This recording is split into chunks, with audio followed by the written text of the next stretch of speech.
What is up, everybody? Mark on the mic. Jim to my right. Mr. Ryan Muckenhern across from us. And we're doing another Cartridge talk. Partridge talk. Yes. Ooh. We're going to do an upland game. Not yet. It's coming up, though. Pear trees. Yep. Guys, today we're talking about the 458 Socom. And I tell you what, it doesn't sound more operator than that. When you name a cartridge and you name it the 458 Socom, that's got some weight behind it. And so does the bullets it shoots. I like what you did there. That was good. Thank you. He does not lose that luster. I was fishing there for a minute. That was ad hoc? Really off the cuff? Yeah. Holy smokes. I just went for True it. professional. I just went for it. Look at that. He's got a 5-star notebook. Oh my gosh. Back to school? That's where I keep my ideas. Back to school, Mark. It's Coach Klein's playbook. It's got a dark cover because this is a very dark place. Do not open this. A lot of personal thoughts in there. Tell them the wrong play, Hank. Punt? They'll never see it coming. 458. Thank you, Jim. 458 Socom. I'd say overall met with so exuberance. Like it was kind of a thing. It sounded really cool. Sorry, I didn't know that would get Ryan. How did you not think that wasn't going to get Ryan? Yeah, I don't know, but I'm trying to keep this train on the tracks. no, here. that's good. I will agree with what you're You know saying. what? To Honestly, an extent. you haven't been here in a while, and now everybody's just a little bit giddy, Jim. Sorry. A few comments on one of the last. Where's Jim? We had a few of those lately, so it's good to have you. I'm around. Yeah. I will agree with what you're saying. It seemed like when the 458 Socom came out, we were at Old Building. Travis Baran got one. He did. Oh, he It got didn't one. work very well. No. That's like one of the only things I remember about it. I think people thought, when something comes out and And it says Socom on it. well, yeah, like the M1A Socom, which was also maybe almost in the same vein as this. Anyway, I don't care. It sounds cool. people think, oh, this could be a big deal, but they themselves thinking it are not interested. I think that was what everybody was. They were like, oh, this could be a big deal. I'm not interested in it, but I could see how other people might be. Well, and everyone was thinking the same thing, and then no one was interested in it. Well, speaking of what it was, let's talk about what it is. What is the 458 Socom? Why did it come about? I've heard a couple different, lines of thought there. Can I say the magic words first? Please? Lead balloon. Yeah, I'm waiting. Oh, yeah. I didn't want to acknowledge Mark that. refuses to say it. I know he hates it. Hates it. You know how he's like, hey, guys, I have an idea. Literally as the sentence leaves my mouth. Yeah, we've never seen that before today. It is a lead balloon. So what is it? It's an eclectic and goofy, Mark, it's all right. We were having a conversation. We were all thinking. Sometimes if I'm... No one's ever going to find out what this is at this rate. No. Correct. So 458 Socom is a joint venture between two organizations at its essence, at its core, make a very powerful standard frame AR. Mm-hmm. So this is for your AR-15 sized AR or an M4 or an M16. And the idea is a very powerful cartridge, emulating ballistics similar to that of, say, 4570, that could be used to sink a boat, go through a door, incapacitate an adversary. I mean, that's kind of the main thing I heard is like, hey, we want man-stopping power. Or boat sinking power. Yeah. Or motor stopping power. Sure. Yeah. So not to the level of... And I'd say compared to like 5.56. 5.56, yeah. Not to the level of like 50 BMG, because we can't put that in a standard AR, but something that the AR could be readily adapted to. So the story goes. This was not an official... I was going to say, this all came about via like kind of from what I like informal conversations. The acronym hung on the back of it may be misleading the shareholders. Yeah, but it's not necessarily going to stop someone from slapping it on there. That's Maybe true. to That's sell true. Sell a few rounds. So what is a 458 SOCOM? This is the longest journey to arrive at a final destination in cartridge design. You take a super obscure pistol cartridge called 50 Action Express, which was most famously chambered in the Desert Eagle. It's a rebated rim 50 caliber pistol cartridge. You lengthen it to, accommodate a very large bullet ranging from 200 to, probably up to about 600 grains. That's, 0.458 in diameter. And then you further rebate the rim to make it look even goofier. Mm-hmm. And so if you don't know what a rebated rim is, you have your cartridge body. I'm going to use, perfect example. This is a rebated rim. You have your cartridge body here. So we have our web and the meat and potatoes of the case body here. And then you have your case head. And of course, this is your rim on there. And if that rim is smaller in diameter than the web or body of the cartridge, we have what we call a rebated rim. And so 50 Action Express, which is a very big pistol cartridge, it has a rebated rim. You further rebate that rim so that it's even smaller. You now have the back half of the 458 SOCOM. What do they rebate it for? Was that to fit in was that to work with the action in a bolt carrier group that they could modify to work with the AR-15? So a bolt carrier group is the same, or I should say bolt carrier is the same. Bolt head is wildly different. Right. Yeah. So the bolt head is approximately the same size of something that you would stuff inside of like a 308. But it's dimensionally appropriate for the AR. So your amendments to firearm would be new bolt carrier, or bolt head, Bolt head, yeah. Magazine modification recommended. So different feed lips and different follower. Different buffer system, because this thing is a rascal. And then different barrel. And a wildly different barrel, too. It's not like you can take an AR-15 barrel extension and just screw it on to a 458 SOCOM blank. The barrel extension has completely different geometry. The lug placement, the whole thing is a different critter. But it still threads onto an AR-15 upper. It would, yeah. Okay, yeah. Got it. And then so you have this elongated, super rebated rim case. You neck it down, so now it's a shouldered or a bottlenecked case with a 458 exit on the end of it. And so 200 to, like I said, up to 600 grain projectile, getting nearish 45, 70 performance. I picture like an old action movie, maybe an Austrian accent, and then like you shoot somebody and go, I sent them a rebate. That's funny. The rebated rim part. Yeah. Mark. I like that. Wow. Once Had to again. get that out there. So nifty round for what it does, or at the time anyway, because there was another cartridge that was in a certain level of obscurity at that point called 45 Professional. And for those of you out there who are well versed in what the 45 Professional eventually became, it's a better cartridge, the 45 Professional. Did it become the 450 Bushmaster? Bingo. Okay. And so 450 BM, I remember when that came out, we were selling the original Bushmaster guns. And it was a solution looking for a problem at that point.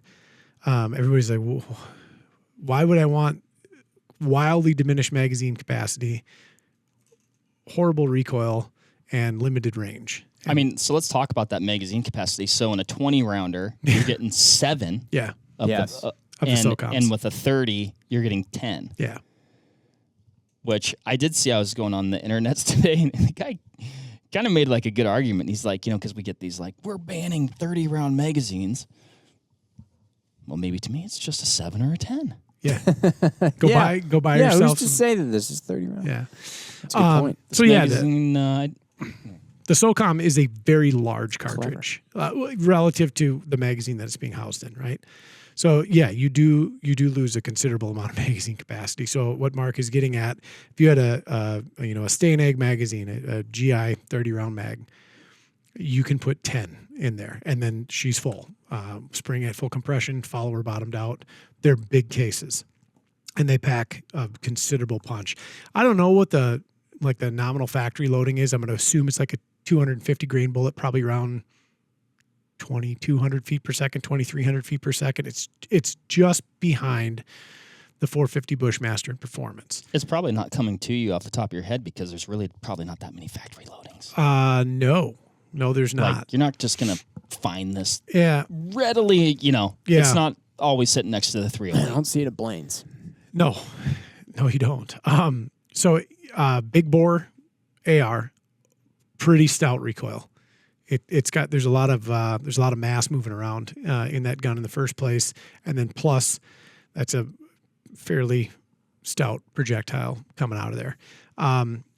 Where there's a bit of unfortunates behind it is, and of course, I don't think Bushmaster had any wherewithal at the time that they released the 450 Bushmaster that it would many years, like a decade later, become a premier straight wall cartridge for states that did this, because the straight wall thing was really a thing. No. It kind of stumbled into it.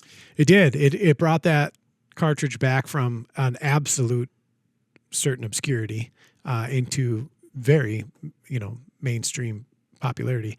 The Socom isn't a straight wall because it's a bottleneck cartridge, and it's expensive to feed. There's a lot of proprietary parts in there.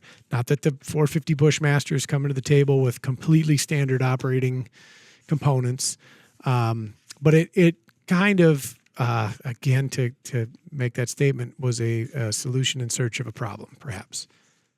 The big bore AR thing. It was hot for a bit. Yeah, it was. And it kind of never really caught on. I don't know if it ever really will. The closest thing I could think of at this point to a big bore AR that could maybe catch on is the 8.6. Yep.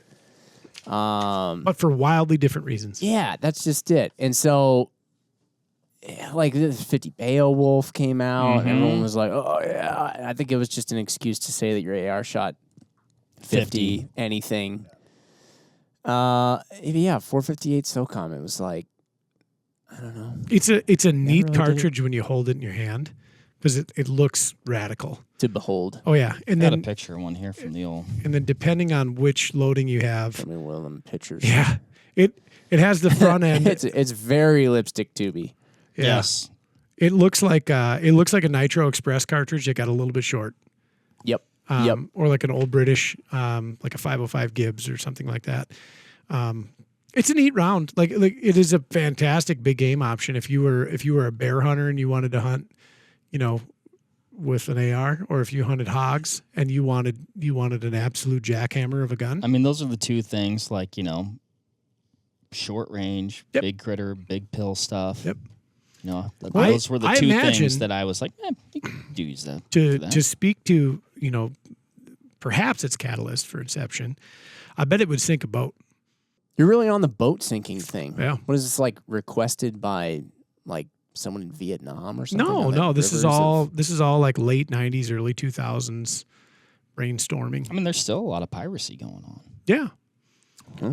I think True. if one of those went through the hull of an Illumicraft, it's a big hole to patch in a hurry. And then I think if Or one Zodiac. Yeah. Yeah. You guys know anything about that? I think if this traversed the transom, so to speak, you'd be in a bad way. Yeah. You- Well, I was just gonna. Are you gonna stay on the topic of boats? No. Oh, okay. Well, I was gonna go to, and it's great to talk about somebody who's not here, but our very good friend Travis Brand, who did have one. Yeah. Well, do you remember why he got it? Did he get swept up, or was he trying to he got enough calls about it on the phone that he was like, I should get one of these and see what people are talking about? We were on It never worked right. we were on an Excalibur barrel craze back then. Yeah. Okay. Yep. And great barrels, by the way. And that was one. I've got one. Do you? Yeah. What do you got an Excalibur on? It's on my AR. Really? Oh, the Wisdom. No, different one. Like my main No, one. the Wisdom actually has something else. Wait, you had one AR that you put together that was like just a complete. It is a Frankenstein. Yeah, It's It's got an garage Excalibur 2 sale. on it, huh? nearly certain. That could be. It was on the list of ready-made barrels to ship, and Mr. B was hot trot Said on I'm that. impatient. Add to cart. Yeah, and so ended up with that, and that was nifty. Actually, I'll tell you what, to give this cartridge a little hat tip, there's a Wildcat based on it called the 375 Socom. Travis Jones has one. What's he use it for? Nothing yet. Was this like a Travis thing? Is this like a bolt gun thing? Is His this an AR thing? No, his is a bolter. Okay. Yeah, And what do you know why he is like, oh, I need that? I think he wanted just a really stout cartridge for doing stout cartridge things for like whitetails and bears and pigs or whatever. And that is actually a pretty For marvelous. when you only want the back half of the deer? Yeah, it's a pretty marvelous little cartridge. I should have brought. I have a case in my desk. It's very interesting. I wonder what grain bullet is he shooting out of it? 250s or 270s. So it's cool. It's a neat round. But you know, and the Socom is too. It's got a certain novelty to it that's fascinating. You know, if you needed a big pill and you like that platform, or you already own that platform, you're like, how do I make this Big. you know, a great black bear option? 2 pins and an upper. You're good. Off you go. Yeah. Well, buffer. that too. Yeah. What of the large caliber AR, Are you sure the Calibers. standard buffer doesn't work? You could use a standard buffer. if you wanted to have it surgically implanted into your shoulder after your first Okay. shot? Which of the large AR calibers would you, if you had to, would you choose? 450 Bushmaster. You would choose the 40. Definitely. Yeah. That seems like a more Yeah. Definitely would. appropriate choice. Its ammunition availability is exceptional. Cartridge is actually really fun to shoot. The majority of them that I've worked with now has been bolt guns because our friends over at Ruger and Mossberg and CVA have built rifles in that cartridge, and all of them shoot wonderfully. Lot to hang on to. Mm-hmm. They're stout. But if I was going to get a gasser, it would be a 450 Bushmaster for sure. Off topic, but related. Yeah. You know, you mentioned that the 458 Socom is not a straight wall like the 450 Bushmaster is. Would the 458 lot be considered a straight wall? 458 lot is a straight wall. Could we use that in a straight wall state, or is there like a provision that's like, whoa, guys? Take it easy, okay? We've got a couple of friends of ours that are building 458 Win Mags and 458 lots on custom rifles. They're putting like Luke Horak, for instance, his high BC projectile muzzleloader bullets. They do really well when paired of the appropriate diameter. You got to get a 458 bullet, not a 451, 452. But those higher BC, like aluminum nose cone bullets or like a Fury bullet, they do really well in something like a Win Mag or a lot. And the then intercontinental ballistic missile. yeah, looking bullets. Like think of all the performance that I get out of my smokeless muzzleloader and just give it a cartridge. Interesting. Yeah. There's just something, as I thought about this a little bit, like I just think it'd be really cool to shoot a deer and people are like, oh, what'd you shoot it with? And then 458 lot. Yeah. Yeah. Yeah. That just sounds fun to me. Yeah. So They'd yeah, have to you take could. off their hat and shake your hand. I've shot a 458 God lot bless exactly ya. twice, and it was a very awesome experience. It was a Weatherby DGR, which was a cool gun that I wish I would have bought. Not in 458 lot. I would have got it in 375 Holland and Holland, but pretty lightweight gun, like a 9-pounder, no muzzle brake. Took me like 4 minutes to work up the stones to rip the trigger on that thing. And then on the first round, it was so cool. No, I've shot more than that because I shot a Ruger No. 1 458 lot. That was horrible. The Weatherby was You tried to forget it. I did, yeah. The Weatherby, I actually had a gentleman asked me to cite his in for him. Oh dear. Oh, That this was year? No, that was 2 years ago. Oh. I absolutely declined. I simply said no. And And that's not okay. like you. no, I know. That's I said, okay. no, I have no interest in doing that. But that 458 Lot's that's a whole different animal. That's a 500 grain bullet at 2,400 feet per second. Sounds Like it's fantastic. or faster. It's horrible. Oh, dude, mount it to a battleship. Don't shoot Yeah. it from your shoulder. Yeah. They're spicy I want to meatballs. shoot one. Could be arranged. You're gonna, huh? That the 458 Lot Ruger I'd number like 1 to. is a local gun. I could have it in here. Of all the risky things Mark doesn't want to do. It's a number 1 tropical. Oh, that's cool. You should wear a glove when you shoot it. Really? The high likelihood is that your hand will hit the tang or the lever, and you'll open it. It's kind of an auto eject mode. So they're stout. Yeah. Hmm. Yeah. Very you got- short British style forend on it, so you don't have a ton of meat to hold on to either. What's this guy use it for? Bought it for whitetails. What a guy. Yeah. It was a very, very good deal. And like, I don't blame him because those guns hypervaluated. And then he found the ammo for just a song. And I've been there. It's like, I have no worldly need for that, but man, is that a good deal. It's kind of a rare gun. So he picked it up and he got a whole pile of Weatherby DGX and DGS ammunition for it. S being solid, X being expanding. And, I recommended he download it to approximately 4570 performance, and he'll enjoy it way more. Weatherby or Hornady? Did I say Weatherby? Yeah. I meant Hornady. Oh, okay. Yeah. Well, there's a good boat sinking gun. Yeah. Yeah. Yeah, that would work too. I mean, if that's your need, which I guess we've talked about it enough that a lot of people must. I don't think Have that. I don't think I've picked up an email from a customer with a 458 Socom in years. Been a while since I It even was heard. a listener request. Was it? Yeah. Well, there's at least one out there. So I wonder if they might even They know got some one. stuff. They might have one. They might know some stuff about it that we Yeah. know. I don't know. Write Yeah. in. You wrote in once. Write in again. Let us know. Ammunition's a tough one. I think Starline still makes brass. I think SBR was the last folks I knew that loaded ammo for it. And yeah, it's I think who makes those interceptor bullets? You know, those lightweight poly ones? I can't remember. They look like a giant Phillips screwdriver head. You're not talking about the one that looks like a Heisman football trophy, are you? I don't know what that is. You remember the one? It was a bullet that was designed Oh, to it's shoot got like through the a little- smooth bore AR, and so that way it wouldn't be considered a rifle. So you could get an SBR, but then you had to shoot bullets that made the bullets spin. This sounds made up. You don't remember that? No.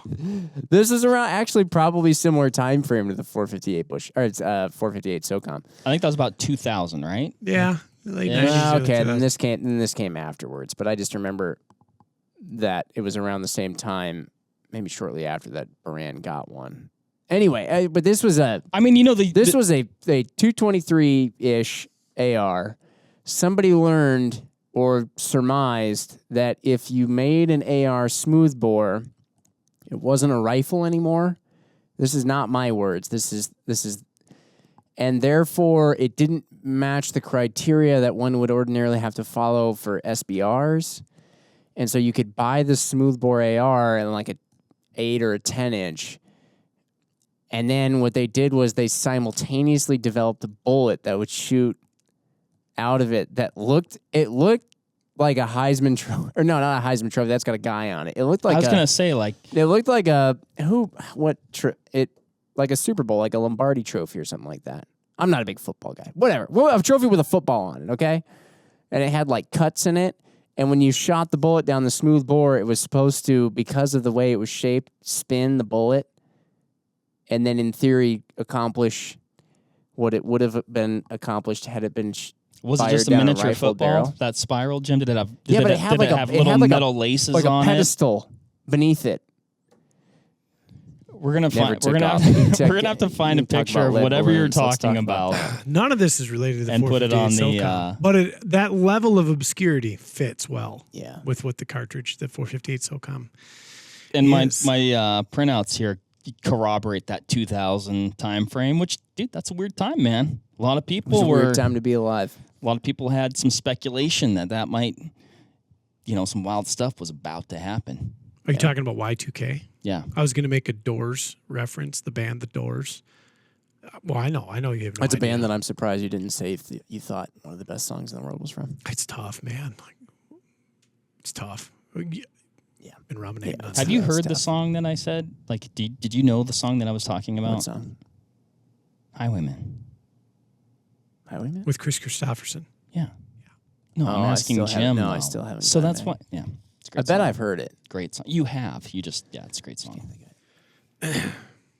Ventura Highway. Anywho, well, did we beat this? Beat the 458 Socom to death if it wasn't already dead? That's He's still out there, still running around, still doing 458 SOCOM things. You know, it's a neat round, man. Does Travis still have his? I'd have to ask him. I hope he held on to it. At the very least, it was a conversation starter here today. Yeah.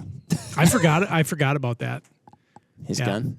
That he also had a DPMS Mark 12, which was a pretty special rifle. Those things were really cool.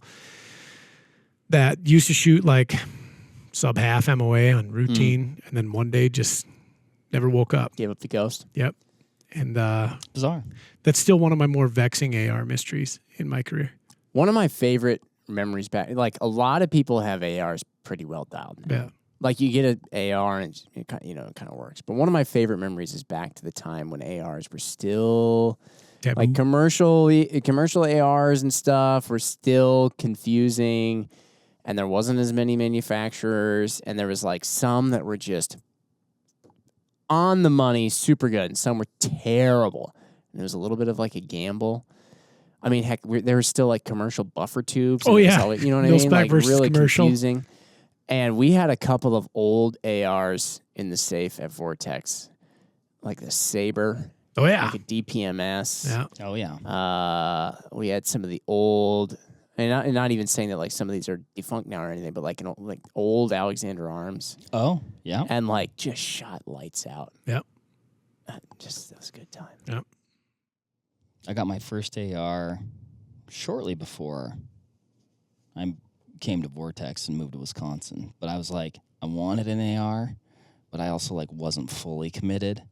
So I got that Remington R15 because it was camo. So then it was like this hybrid, like Predator rifle, You're one but it of was those also guys. an AR. And then I decided I just needed to dive in. We could do a whole cartridge talk series on cartridges made for the AR that never made it. 30 Remington AR. That's one that's a pretty special cartridge.